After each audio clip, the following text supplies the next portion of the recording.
Good afternoon, everyone. This is Captain Butch Foster for the Outright Charters on the Reddick Bay Runner charter boat. I want to talk to you today about Spanish mackerel fishing in our fourth segment of the Oak Island Fishing School YouTube channel videos. I'm going to start off with kind of the way we rig up some stuff. We use a number 1 planer and a number 2 planer, one on each corner of the boat.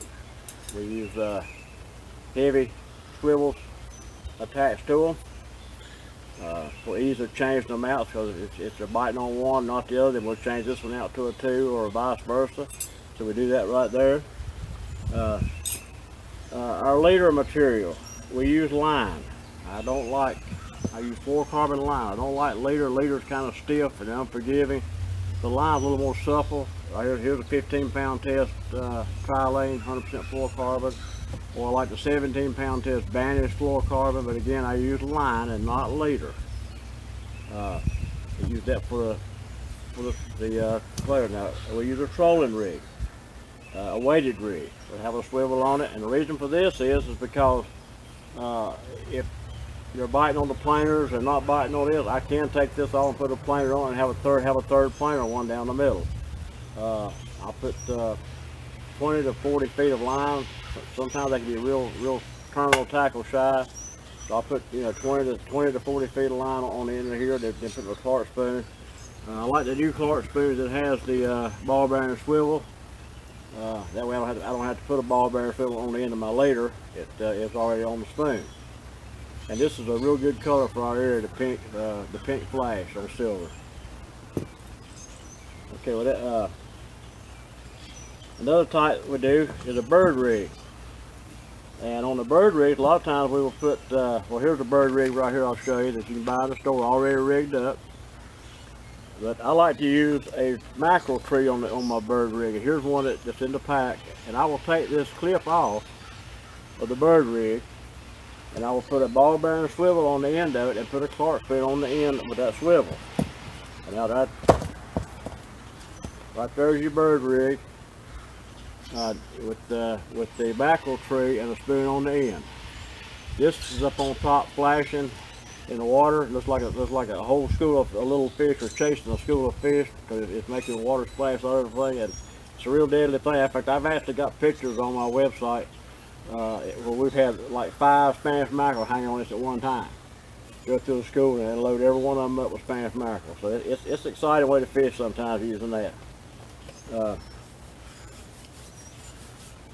Also, on these right here, if you've never heard me before, I don't like braid. Braid to me is like cottage cheese. Cottage cheese is good, nothing wrong with it, but I don't like it. Braid's the same way. I don't like braided line, but I do use braid when I'm Spanish mackerel fishing, especially on a planer, because the braid will cut the water better. It goes more straight down, and it trips easier. There's no stretch involved in it, so I do use braid. In fact, I got a braid on all my rods. And if you're like me, I like the old school conventional reel. I'm gonna say a little tip right here, right quick on this right here. People say, well, if you use that, you have to put backing on it, because this was before braid, and the braid will slip on the slick spool. Let me get a little tip on that right there. That braid right there. Go to your electrical supply place, Lowe's or somewhere, and 3M makes a linerless rubber splicing tape. Pull a little piece of that off. Take this, stretch it, put that on the arbor, on your spool, on your line. It's like the old Johnny tape that used to be. It locks on itself. And then put your braid on your reel, and you ain't got to worry about it slipping. You don't have to have no backing on it or nothing. And I use basically all 5,000, 6,000 ambassadors for my Spanish mackerel fishing, trolling. Okay, that's kind of the basic setup right there with what you want to pull when you're trolling, the kind of way to rig it up. We'll get a little more involved in it maybe a little bit later on here, but for right now, that's kind of get you set up, get you started. I want to show you right quick, because I was talking about tying a planer on. I've had people to say, well, I've tried tying that braid, and my knot would lock up. and it wouldn't cinch down. And I know what's happening, so I'm not going to tell you what they were doing, but I'm going to tell you how to do it. Leave yourself plenty of tag in. Make just like the plain old tri-lane knot. Go back through. You loop at the bottom. Now don't pull this up tight like you normally would. Just hold it and pull this right here like that. There you got it. That's all you gotta do. Simple as it can be.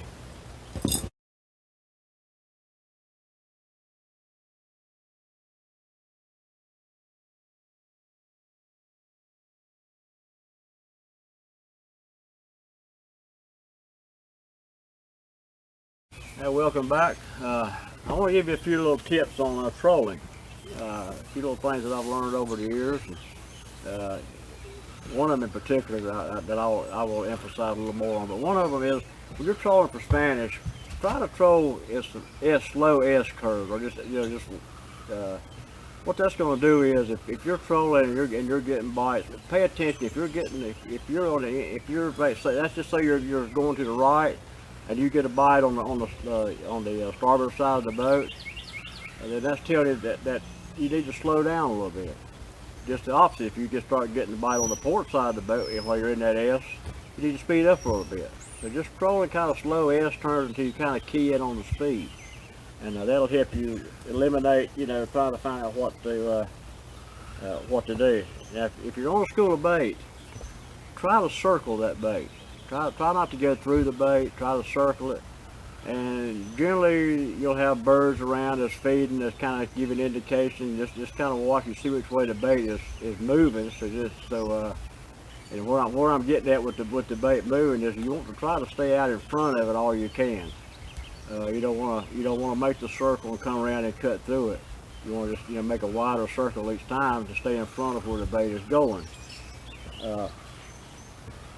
And another thing, sometimes you have to troll through the bait to get a bite. I've had days that I've had to just turn around and just quit circling and just go right through the bait, and I start getting bites. I don't know why, but just sometimes you got to do it. Sometimes you just have to do what you have to do. But now here's the one that really is. One day I was sitting and thinking and trying to figure it out. I said for years, and I used to say it in my seminars. We all learn. Just to show you, I've been doing this since I was 5 years old, and I've learned that just because we think we know everything, sometimes we realize later on in life that we can all still learn. If you're catching Spanish mackerel, say trolls, let's just say you're running 1,500 RPMs, and you're trolling down the beach, and you're catching them, then you turn and come back up the beach, and you're turning 1,500 RPMs, you're not getting any bites. Okay, I used to say that sometimes Spanish are directional. If you've been to some of my seminars back years ago, you probably heard me say that. Well, one day I was thinking about it. I was coming up and I wasn't doing anything, and I happened to notice that at 1,500 RPMs I was trolling about 7 knots. And coming up the beach I was trolling about 5 knots. Well, what it was, I was coming up the beach on a falling tide. I was going down the beach on a falling tide. At 1,500 RPMs, I was running about 7, going down, catching fish. Coming up, I was running about 5 miles per hour, or knots coming up. Spanish could care less about your RPMs, but they're very speed sensitive. So I bumped my speed up about 200 more RPMs. I got my speed up to where it was. I started catching Spanish. So pay attention to your speed. They're very speed sensitive. And match your RPMs to what you have to do to get the speed where it was for just catching fish.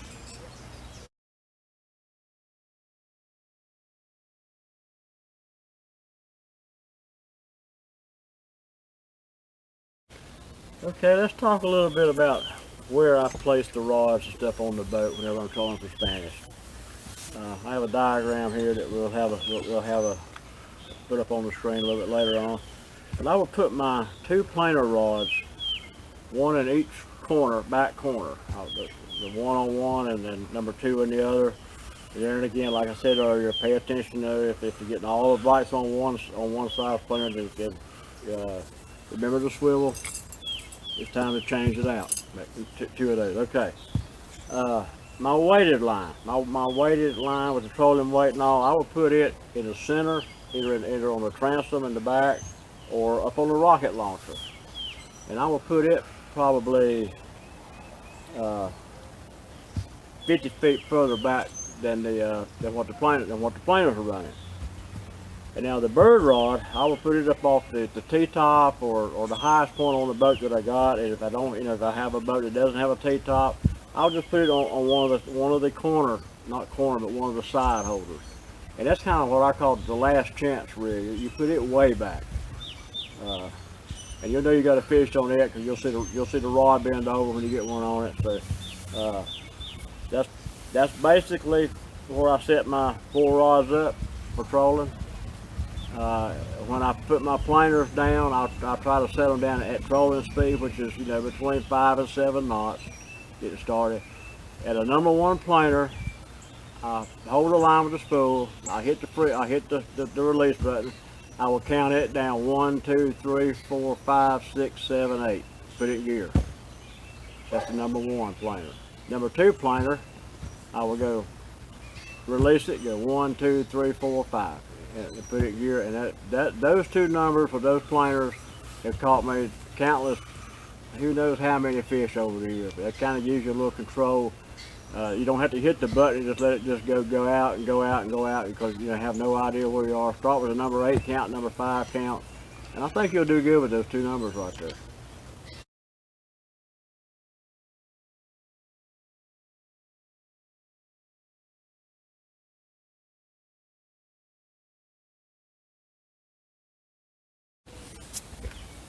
We'll talk to you a little bit about casting for Spanish. It's a good way. It's a fun way to catch them.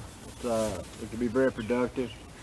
I like a medium light rod, 7 foot, and this is an RT reel. It's the 400 series. They also make a 300 series and then a 200 series. Each one's a little bit smaller than this one. Good reel. They use 20-pound test strand line. And this is a halo shad. Everything eats these things. These things have been designed, and and they swim perfect. They look like a little fish going through the water, and fish love them. I love them. Everything loves them. All God's children love halo shad. I tie it on with a no-slip loop knot. Here you can see the knot. It leaves your bait free to work like it's supposed to. You see the tag end points down so you don't pick up no trash. And also another thing too on the lures when you're casting is use some Procure bait scents on there. This stuff really does work. I've used a lot of scents over the years, and I haven't really been that impressed with them. But we have tested these, and one of us use it and one not, and one day and the next day, and usually whoever's using it will catch a few more fish than the one that's not. This is the Menhaden. This is the mullet, which works good, but one of my favorites is the inshore saltwater. It's just a conglomeration of fresh baits and amino acids and stuff, and the stuff is super sticky. I mean, I don't know, you probably refresh it maybe once an hour. It stays around a long time. At the end of the day, you'll have to wipe it off if you want. It'll still be on your bait. I put it on my hooks especially. It keeps them from rusting. But it's oil based. Okay, talking about this right here. That's another thing I like to use is a Clark caster. We got one here with a Clark caster. I got a ball bearing swivel on it with the Clark. I like my ball bearing swivels with my Clark spoon. And then here's another thing they came out with here a while back. I got some of them and I looked at them. I said, what am I going to do with those? It's called a halo squid. And I couldn't really figure out what to do with them. So one day I was in my tying room tying some bucktails, and I said, you know what? I'm going to take one of these number 1 hooks. And I cut the tip of it off, and I threaded it on there and put some super glue, pushed it up on there. Spanish mackerel love these things. Cast them out, bring them to a school of fish or anything, and they'll eat them up. So get you some of these and tie them up, rig them up, and some Clark casters, and these things get a lot of Spanish. It's got a lot of flash to it, We'll tie up a half a dozen or so if you're going to go fishing, because they can eat them up because it is soft rubber. Berkeley makes a flicker shad. This is a Rapala, number 7 Rapala. Works good for Spanish.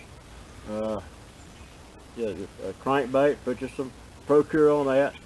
Clark Spoon also makes some jigs.